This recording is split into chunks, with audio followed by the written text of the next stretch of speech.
من شرور أنفسنا ومن سيئات أعمالنا من يهده الله فلا مضل له ومن يضلل فلا هادي له ونشهد أن لا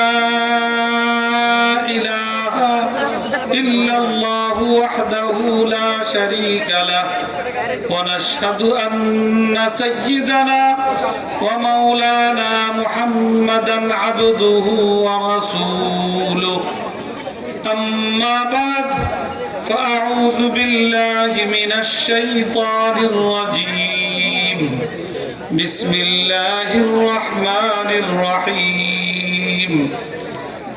ألف لام را كتاب أنزلناه إليك لتخرج الناس من الظلمات إلى النور وقال رسول الله صلى الله عليه وسلم إن هذه القلوب تصدأ كما يصدأ الحديد إذا أصابه الماء قيل يا رسول الله وما جلاؤها قال كثرة ذكر الموت وتلاوة القرآن أو كما قال عليه الصلاة والسلام سبحانك لا علم لنا إلا ما علمتنا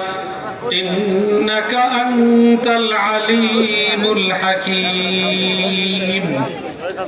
اللهم صل على محمد وعلى آل محمد كما صليت على إبراهيم وعلى آل إبراهيم إنك حميد مجيد اللهم بارك على محمد وعلى آل محمد كما باركت على إبراهيم وعلى آل إبراهيم إنك حميد مجيد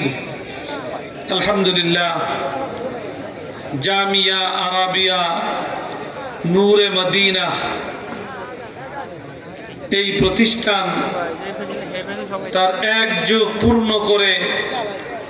দ্বিতীয় যুগের সূচনা করেছে, দ্বিতীয় যুগে পদার্পণ করেছে। এই বিগত এক যুগে এই প্রতিষ্ঠান থেকে যারা লেখাপড়া শেষ করেছে সেই প্রাক্তন ছাত্রদের পুনর্মিলনী এবং তাদের সকলকে আজকে আনুষ্ঠানিকভাবে পাগড়ি প্রদান এই উপলক্ষে আয়োজিত আজকের এই ফুজালা সম্মেলন এবং ইসলামী মহাসম্মেলনের সম্মানিত সভাপতি, উপস্থিত ওলামায়ে কেরাম, উপস্থিত এলাকার মুরব্বিয়ানে কেরাম, দিনদার ভাইয়েরা, পর্দার আড়ালের আমার অত্যন্ত সম্মানিতা মা ও বোনেরা এবং এই প্রতিষ্ঠানের ফুজালা বৃন্দ এবং বর্তমান ছাত্রবৃন্দ, আল্লাহ পাক আমাদেরকে আল্লাহর কালাম কোরআনে পাক আমাদেরকে দান করেছেন। এই কোরআন যেই ব্যক্তি নিজের জীবনে গ্রহণ করবে, ধারণ করবে, এই কোরআন ওই ব্যক্তিকে আলোকিত মানুষে পরিণত করে দেবে। এই কোরআন আমরা যেই সমাজে প্রতিষ্ঠিত করতে পারবো, কোরআন গোটা সমাজকে আলোকিত সমাজে পরিণত করে দিবে। আমরা এই কোরআন শুধু ব্যক্তি, পরিবার আর সমাজের জন্যই নাজিল করেন নাই, মানুষের জীবনের আরো যত বিষয় আছে, এমনকি রাষ্ট্র পরিচালনাও আল্লাহ পাক বিধিবিধান দিয়েছেন কোরআনে পাকের মধ্যে। অতএব কোরআনকে যদি রাষ্ট্রীয় পর্যায়ে প্রতিষ্ঠিত করা যায়, সেই রাষ্ট্র হবে আসল প্রকৃত শান্তিময় আলোকিত রাষ্ট্র ইনশাআল্লাহ।